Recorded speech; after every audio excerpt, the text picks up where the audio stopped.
예수께서 나오사 큰 무리를 보시고 그 목자 없는 양 같음으로 인하여 불쌍히 여기사 이에 여러 가지로 가르치시더라. 때가 저물어 가매 제자들이 예수께 나와 이것은 빈들이여 날도 저물어 가니 무리를 보내어 두루 촌과 마을로 가서 무엇을 사 먹게 하옵소서. 너희가 먹을 것을 주라. 우리가 가서 200데나리온의 떡을 사다 먹이리이까? 너희에게 떡 몇 개나 있는지 가서 보라. 떡 5개와 물고기 2마리가 있더이다. 하거늘 제자들에게 명하사 그 모든 사람으로 때를 지어 푸른 잔디 위에 앉게 하시니 때로 100명씩 또는 50명씩 앉은지라. 예수께서 떡 5개와 물고기 2마리를 가지사 하늘을 우러러 축사하시고 떡을 떼어 제자들에게 주어 사람들에게 나누어 주게 하시고 또 물고기 2마리도 모든 사람에게 나누심에 다 배불리 먹고 남은 떡 조각과 물고기를 12바구니에 차게 거두었으며 떡을 먹은 남자는 5,000명이었더라. 아버지 하나님, 은혜와 사랑을 감사합니다. 우리에게 예수 주시고 그 예수의 생명을 허락하여 주셔서 우리가 일상에서 보이는 삶이 아니라 보이지 않는 하나님을 의지해서 살아갈 수 있는 믿음의 걸음을 걸어갈 수 있도록 은혜 주심에 감사합니다.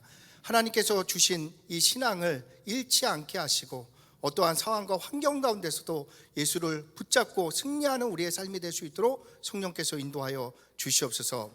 하나님의 말씀을 대언합니다. 주께서 함께하여 주셔서 영이여 생명이여 능력 될 수 있도록 우리 심령 가운데 새겨지게 하시고 한 주간의 삶 가운데 하나님의 말씀에 우리를 이끌어가는 귀한 삶이 될 수 있도록 성령께서 이 시간 역사하여 주시옵소서. 방해하는 모든 흑암 세력 예수의 이름을 결박되고 떠나가게 하시고 성령께서 역사하시고 인도하여 주셔서 우리의 마음과 생각을 지켜주시며 눈이 귀가 마음이 열려서 하나님의 말씀을 아멘으로 받는 귀한 시간 될 수 있도록 은혜 내려 주시옵소서. 주님께 모든 걸 의탁드리옵고 감사하며 예수 그리스도의 이름으로 기도합니다. 아멘. 복된 주일입니다. 우리 주 예수 그리스도의 은혜와 평강이 가득하시길 축원드립니다. 예수님의 공생의 기간 동안 많은 사람들이 주님을 따라당겼습니다. 주님은 그들을 사랑하시고 긍휼히 여겨주셨습니다. 오늘 본문에 등장하는 오병이어 기사가 있을 때에도 많은 사람들이 예수님을 따랐습니다. 그래서 예수님은 그들을 긍휼히 여기셔서 날이 저물 때까지 그들과 함께 말씀을 나누어 주셨습니다. 날이 저물어 가니 이제 사람들의 배가 고프게 된 것이죠. 왜냐하면 그 당시에는 유대인들이 한 끼 아니면 2끼를 먹었다고 합니다. 여유 있는 분들은 아침을 간단하게 식사하고 대부분의 사람들은 저녁 식사를 했다고 합니다. 날이 저물어 가는 시간이 되었으니 아마 예수님과 함께 했던 사람들이 배가 고플 시간이 되지 않았나 생각이 됩니다. 그래서 제자들이 예수님께 이렇게 말씀을 전합니다. 주님, 이곳은 빈들이고 시간이 많이 늦었으니 이제 사람들을 집으로 돌려보내서 식사를 할 수 있도록 해주셔야 합니다. 물론 인간이 먹어야 살 수 있는 존재가 맞습니다. 그런데 예수님이 생명의 말씀을 증거하고 있는데 그 제자들이 육신의 양식에 대해서 말하고 있는 모습이 참 대조적으로 느껴지게 됩니다. 성경은 이러한 대조의 방식을 통해서 우리에게 생명의 양식이 무엇인지를 알려주고 계십니다. 예수님이 제자들에게 너희가 먹을 것을 주라 라고 말씀해 주셨습니다. 예수님은 제자들에게 먹을 것이 없다는 사실을 알고 있었습니다. 그럼에도 예수님은 제자들에게 먹을 것을 주라 라고 말씀하고 계신 것입니다. 제자들은 그동안 예수님과 함께 했었기 때문에 아마도 예수님께 어떠한 의도가 있을 것이다 라는 낌새는 채고 있었을 것 같습니다. 하지만 이번 경우에는 자신들이 아무리 생각을 하고 방법을 구해봐도 답을 찾을 수가 없습니다. 광야의 빈들에서 어떻게 자신들이 5,000명의 사람들을 먹을 수 있는 양식을 구할 수가 있겠습니까? 그래서 주변을 막 이렇게 찾아보니 떡 5개와 물고기 2개가 발견된 것입니다. 그래서 그것을 예수님께 전달해 드렸습니다. 그때 예수님께서 무리들을 50명, 100명씩 때를 지어서 앉게 하셨다라고 말씀하고 계십니다. 함께 오늘 말씀 39절, 40절 말씀을 함께 읽겠습니다. 시작. 제자들에게 명하사 그 모든 사람으로 때를 지어 푸른 잔디 위에 앉게 하시니 때로 100명씩 또는 50명씩 앉은지라. 아멘. 지금 오병이어 이적이 일어날 이 장소는 베세다 광야라는 광야의 빈들입니다. 이 말씀에서 그래서 주목되는 부분이 있는데요. 사람들이 푸른 잔디에 앉았다라고 이제 성경이 표현하고 있다는 것이 제 눈에 발견되게 되어집니다. 이러한 모습은 마치 다윗의 고백과 같이 목자 되신 예수님이 자신의 양들을 푸른 초장으로 인도하고 있는 모습을 우리에게 보여주는 것 같습니다. 그런데 예수님이 사람들을 인도하신 그 베세다 광야는 우리가 생각하는 푸른 초장이 아니라 사람들에게 먹을 양식이 없던 장소였습니다. 그들이 갖고 있는 것은 떡 5개와 물고기 2마리가 전부였던 장소였기 때문입니다. 때문에 사람들의 시선에 예수님과 함께하고 있던 그 광야의 빈들은 먹을 것이 없는 광야 그 자체였습니다. 예수님은 사람들을 광야의 빈들에 50명씩 앉혔는데 성경은 예수님이 그들을 푸른 초장 위에 앉혔다라고 우리에게 증거하고 있는 것입니다. 이 부분을 이해하기 위해서는 광야가 성경에서 어떠한 의미로 설명되고 있는지를 아셔야 합니다. 광야는 히브리 언어로 이제 미드바르라고 이제 말씀을 합니다. 미라는 접두사는 장소를 의미하고요. 다바르는 말씀을 의미합니다. 그래서 광야는 말씀의 장소라는 뜻을 가지고 있는 것입니다. 성경이 이처럼 놀랍고 신기하게 기록되어 있습니다. 성도에게 이러한 광야의 의미가 출애굽한 이스라엘 백성들을 통해서 알려지고 있습니다. 이스라엘 백성들은 40년 동안 광야 생활을 통해서 하나님의 말씀을 배웠습니다. 신명기 8장입니다. 한 절 한 절 교독하겠습니다. 내 하나님 여호와께서 이 40년 동안에 내게 광야길을 걷게 하신 것을 기억하라. 이는 너를 낮추시며 너를 시험하사 내 마음이 어떠한지 그 명령을 지키는지 지키지 않는지 알려 하심이라. 너를 낮추시며 너를 줄이게 하시며 또 너도 알지 못하며 내 조상들도 알지 못하던 만나를 내게 먹이신 것은 사람이 떡으로만 사는 것이 아니요 여호와의 입에서 나오는 모든 말씀으로 사는 줄을 내가 알게 하려 하심이니라. 아멘. 즉 광야는 사람이 떡으로 사는 것이 아니라 하나님의 말씀으로 산다는 것을 배우는 장소가 광야인 것입니다. 광야에는 아무것도 없었지만 그곳에 하나님이 그들과 함께 하셨더니 이스라엘에게 부족함이 없었습니다. 오늘 본문의 배경도 그러한 베세다 광야였습니다. 푸른 잔디는 조금 있었겠지만 그들에게 먹을 것은 없었습니다.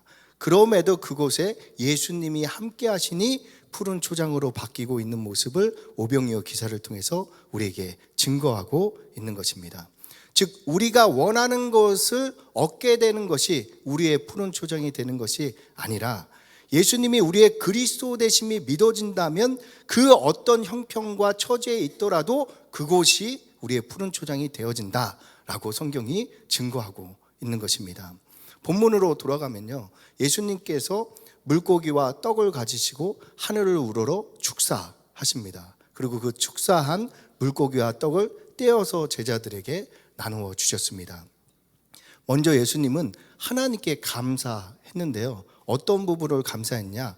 5,000명을 먹여야 되는데 오병이어 떡 5개, 물고기 2마리 있는 것을 감사하고 있음을 우리에게 보여주고 있는 것입니다.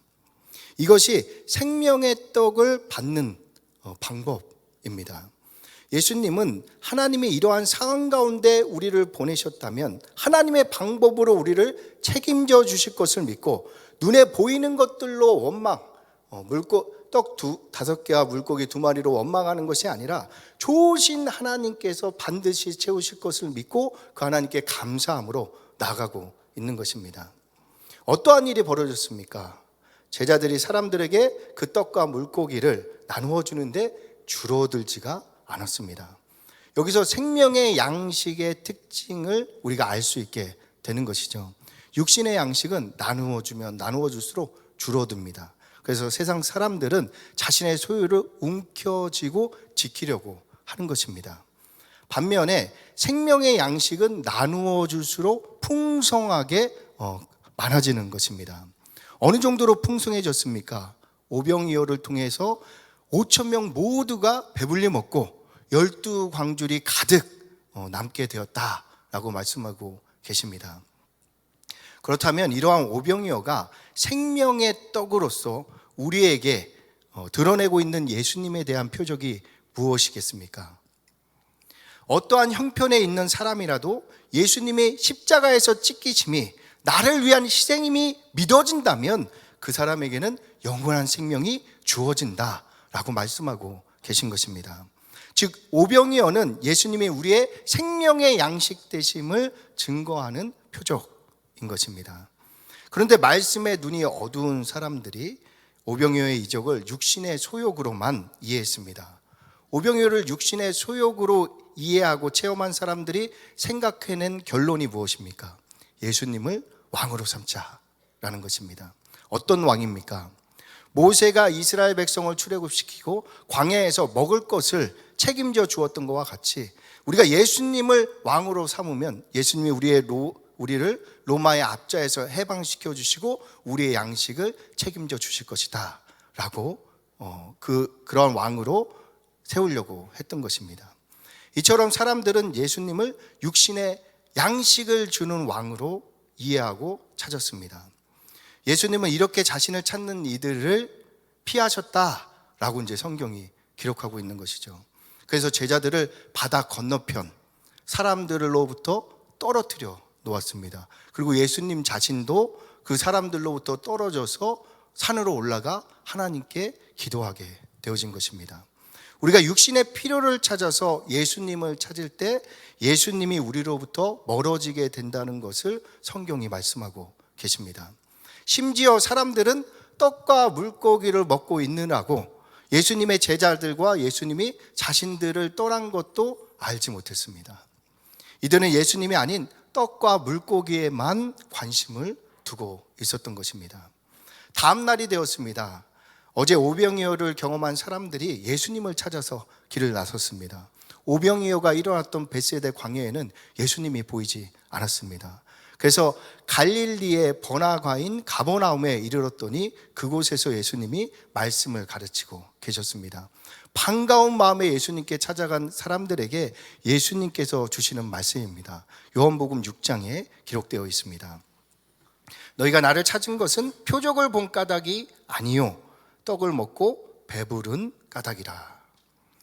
예수님이 이적의 떡을 주신 것은 예수님이 약속된 메시아 그리스도이심을 믿어라 라고 이제 표적으로 주신 것입니다.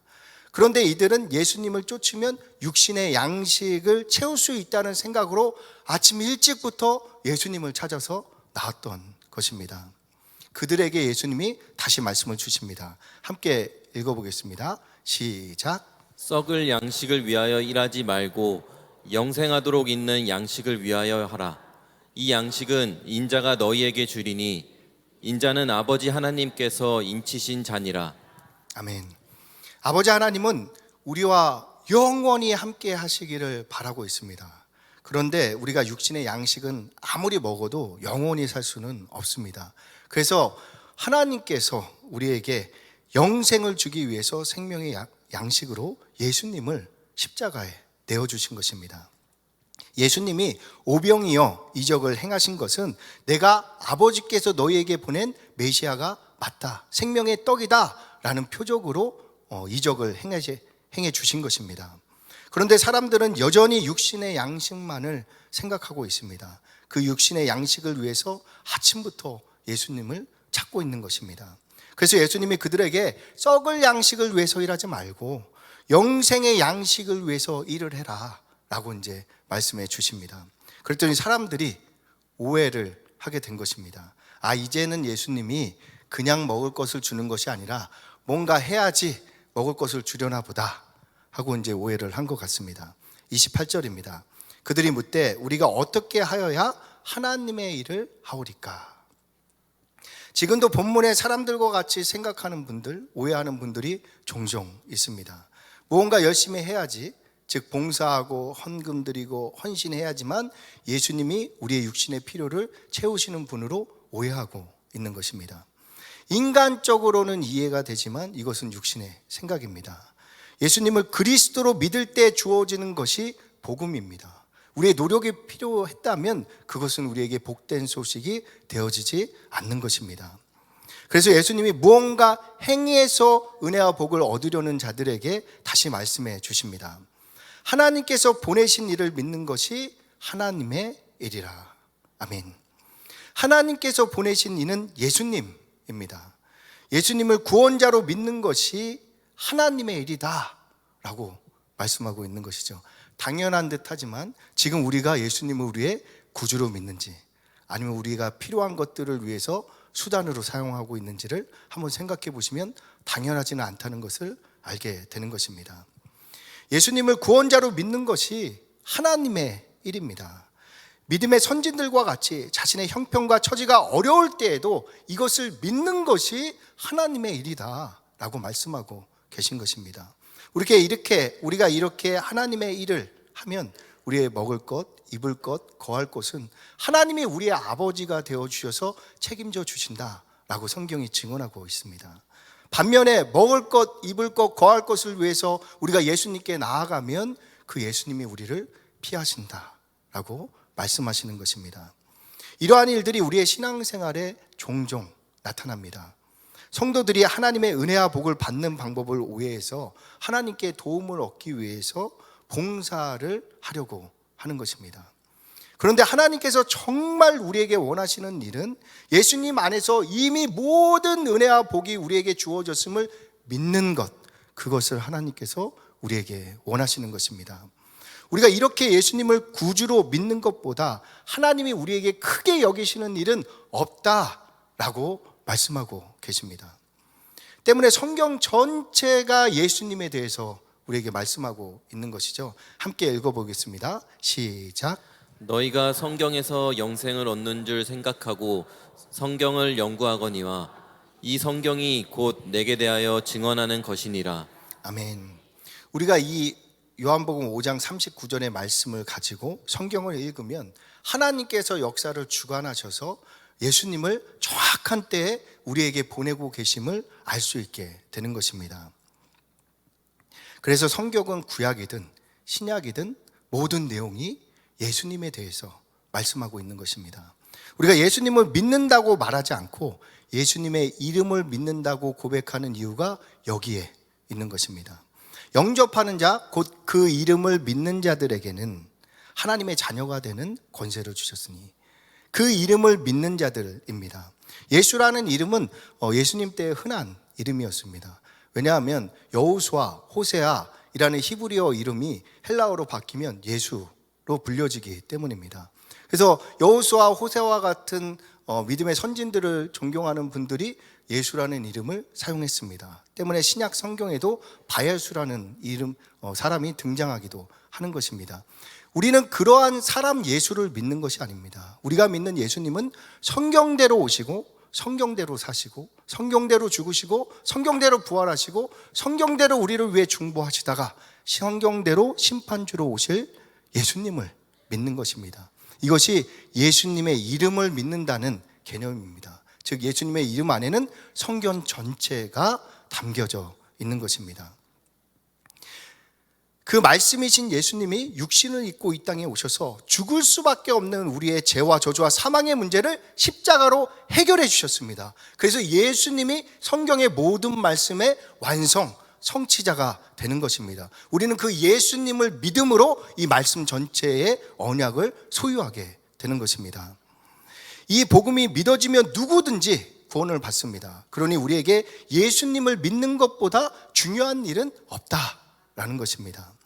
이스라엘 백성들은 이적을 좋아합니다. 그들이 좋아하는 이적 중에는 출애굽 시에 홍해를 가르셨던 하나님의 이적이 포함되어 있습니다. 신학자 중에는 이 이적을 믿지 않는 분들이 더러 있습니다. 그래서 자신의 지혜와 지식을 가지고 어떻게든 이 부분을 해석하려고 노력을 하는 것입니다. 왜 그렇습니까? 믿을 수 없는 일이 벌어졌다 생각되기 때문에 그것을 인간의 방법으로 해석하고 있는 것입니다. 하지만 하나님 편에서 보면 홍해를 가르는 일은 어려운 일이 아닙니다. 우주 만물을 창조하신 하나님께서 홍해를 가르는 일은 쉬운 일이 되는 것입니다. 즉 홍해의 길을 내는 일은 인간 편에 봤을 때 어려운 일이지 하나님 편에서 보면 쉬운 일이다라는 것이죠. 물론 하나님이 홍해의 길을 내는 일이 쉽다고 하더라도 바다나 강을 만난 성도들이 지팡이 들고 있다고 해서 그 바다와 강을 갈라주는 일은 없습니다. 즉 어떤 사람이 한강에 갔다가 다리가 저 멀리 있으니까 지팡이 들고 하나님 이 한강 열어주세요. 아무리 애쓰고 노력하고 기도한다고 하더라도 그때 한강은 갈라지지 않는다라는 것입니다.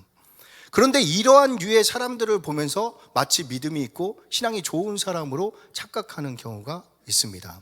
이것은 하나님의 말씀에 근거한 믿음이 아닙니다. 오히려 본문의 사람들과 같이 육신의 소욕을 쫓아서 하나님을 찾는 분들의 모습이 되는 것입니다. 그렇다면 우리는 어떻게 홍해를 받아야 하는 것입니까? 생명의 양식으로 받아야 하는 것입니다. 홍해의 길을 내신 기사 역시 성경이고 이 성경 역시 예수님에 대한 말씀인 것입니다. 그래서 사도 바울이 고린도 전서를 통해서 이 부분을 우리에게 말씀해 주고 계십니다. 함께 읽어보겠습니다. 시작. 형제들아 나는 너희가 알지 못하기를 원하지 아니하노니 우리 조상들이 다 구름 아래에 있고 바다 가운데로 지나며 모세에게 속하여 다 구름과 바다에서 세례를 받고. 아멘. 홍해를 지나면서 이스라엘 백성 모두가 세례받았다라고 성경이 증거하고 있습니다. 즉 홍해가 갈라진 것은 우리의 참 희생제물 대신 예수님이 찢기심으로 우리에게 구원의 길이 열렸다라는 것을 증거하고 있는 표적이다라는 말씀입니다. 이렇게 홍해의 기사를 받는 것이 생명의 떡으로 우리가 하나님 앞에 나아가는 것입니다. 그래서 홍해가 갈라진 것보다 더 놀라운 이적이 예수님께서 십자가에서 죽으신 사건입니다. 생각해 보시기 바랍니다. 어떻게 하나님이 죽을 수 있겠습니까? 어떻게 창조주가 피조물을 위해 죽을 수 있습니까? 피조물은 창조주가 다시 만들면 되는 것입니다. 그럼에도 불구하고 창조주가 피조물을 위해서 생명을 내어주신 것입니다. 이것은 당연한 일이 아닙니다. 창조주 예수님이 우리를 위해 자신의 몸을 희생제물로 내어줄 정도로 우리를 지극히 극진히 사랑하셨다는 것을 알게 되는 사건입니다. 우리로서는 도저히 상상할 수 없는 하나님의 놀라운 사랑이 홍해 기사 안에 담겨져 있다라는 말씀입니다.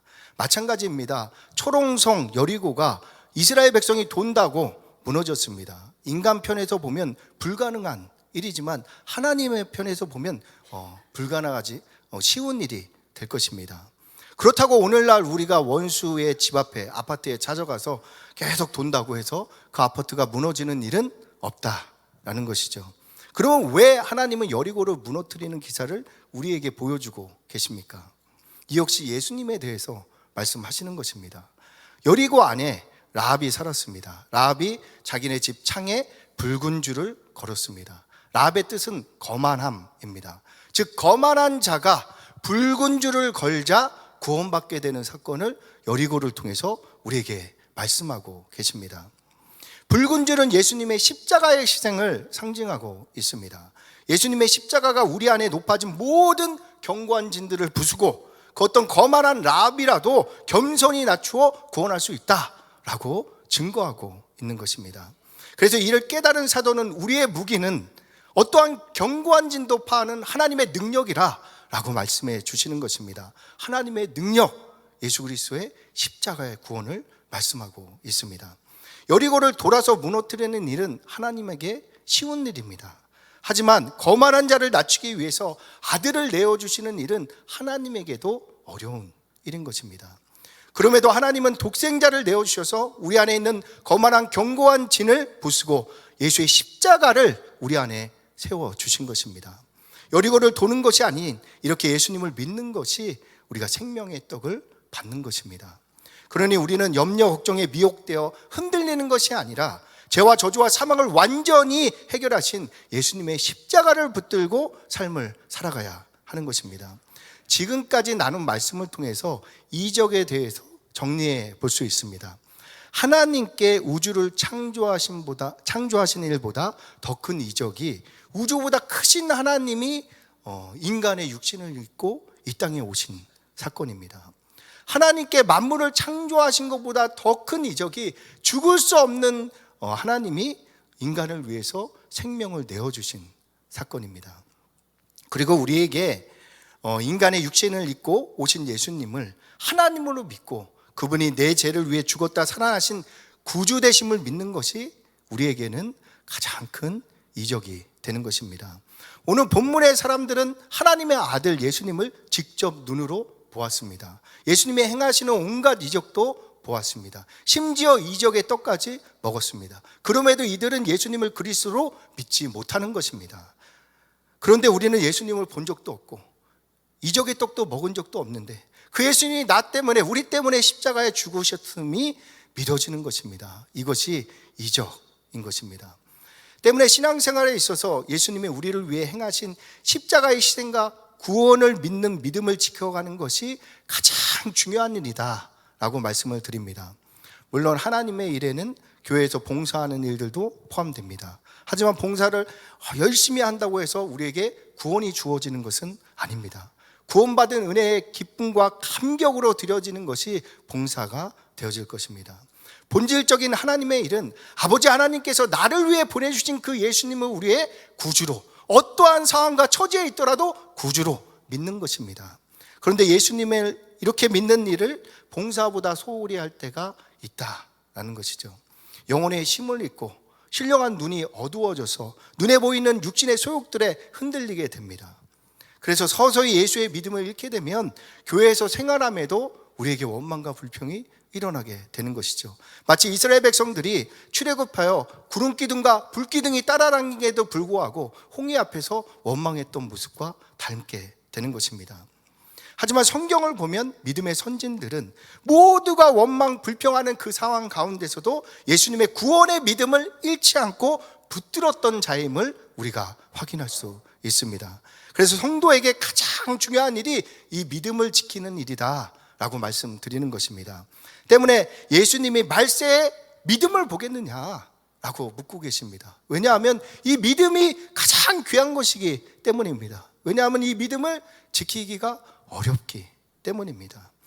우리는 우리 자신의 믿음을 잘 지켜야 합니다. 그리고 다른 사람들이 그들의 영혼을 지켜나갈 수 있도록 돕는 자가 되어야 할 것입니다. 그것이 하나님의 일의 본질입니다. 교회는 이 일을 감당하기 위해서 예배당도 짓고 교육자도 뽑고 여러 가지 행사들도 진행하게 되는 것입니다. 이렇게 본질적인 일의 중요함을 깨닫게 되었다면 우리는 본질적인 일에 아낌없이 투자해야 한다는 것을 알게 됩니다. 우리의 물질에 있는 그곳에 우리의 마음이 있기 때문입니다. 예수님이 제자들과 함께 거라사 지방에 갔습니다. 그곳에 귀신이 들려서 자기 몸을 돌로 해하는 자가 있었기 때문입니다. 예수님은 그분을 사랑하셔서 구원하길 원하셨습니다. 그래서 제자들을 이끌고 거라사 지방으로 간 것입니다. 그리고 뿐만 아니라 2,000마리나 되는 돼지를 희생해서 그 귀신 들린 분을 구원하게 되어졌습니다. 2,000마리의 돼지떼가 가치가 없다라고 성경이 말씀하고 있는 것이 아닙니다. 2,000마리의 돼지떼를 희생할 정도로 한 영혼을 구원하는 일이 하나님께 가치 있는 일이다라고 우리에게 말씀해주고 계신 것입니다. 이러한 믿음이 있는 우리라면 우리 역시도 영혼을 살리고 구원하는 일에 투자하는 삶을 살아가게 될 것입니다. 즉 결과를 예측할 수 없는 주식이나 부동산에 투자하는 것보다 확실한 결과가 보장된 하나님의 일에 투자하시면 이 땅에서도 하늘에서도 결코 후회함이 없다라고 하나님께서 우리에게 약속해 주신 것입니다. 그런데 성도들이 하나님이 경영하는 세상에서 하나님의 일은 제쳐두고 스스로 계획해서 노력하여 잘 되려고 하니 실패한다라는 말씀입니다. 하나님이 무엇 때문에 우리를 귀히 여기십니까? 무엇 때문에 졸지도 않고 주무시지도 않고 우리를 지키고 계십니까? 우리 안에 예수가 있기 때문입니다. 우리에게 예수가 없다면 하나님과 우리는 상관없는 자가 되는 것입니다. 하나님은 예수 때문에 우리를 귀하게 여기고 계십니다. 그러니 우리는 예수를 믿는 신앙을 최우선에서 지켜가야 하는 것입니다. 어떤 환경과 처지에 있더라도 우리는 예수님이 우리의 구주 되심을 믿는 이 믿음을 지켜가야 가야 합니다. 그때 하나님께서 우리의 아버지가 되어주셔서 우리의 육신의 모든 필요까지도 책임져 주심을 성경이 증거하고 있습니다. 말씀을 정리하겠습니다. 하나님은 전능하신 분이십니다. 능치 못할 일이 없으십니다. 그 하나님이 우리에게 주신 가장 큰 이적이 무엇입니까? 아들을 내어주신 것입니다. 죽을 수 없는 분이 죽음을 경험하신 이유는 우리에게 영원한 생명을 주시기 위함이었습니다. 그 아들을 내어주신 하나님은 우리에게 아끼는 것이 없다 말씀하고 계십니다. 때문에 우리에게 문제와 어려움이 있다면 다른 이유가 아닙니다. 우리 안에 이 예수에 대한 믿음이 희미해졌다라는 것입니다. 오늘 말씀과 같이 이 믿음을 최우선하여 지키심으로 전능하신 하나님의 도움을 풍성히 누리시며 한 주의 신앙생활을 하나님의 은혜와 복을 누리시는 우리 모두가 되시길 예수님의 이름으로 축원드립니다.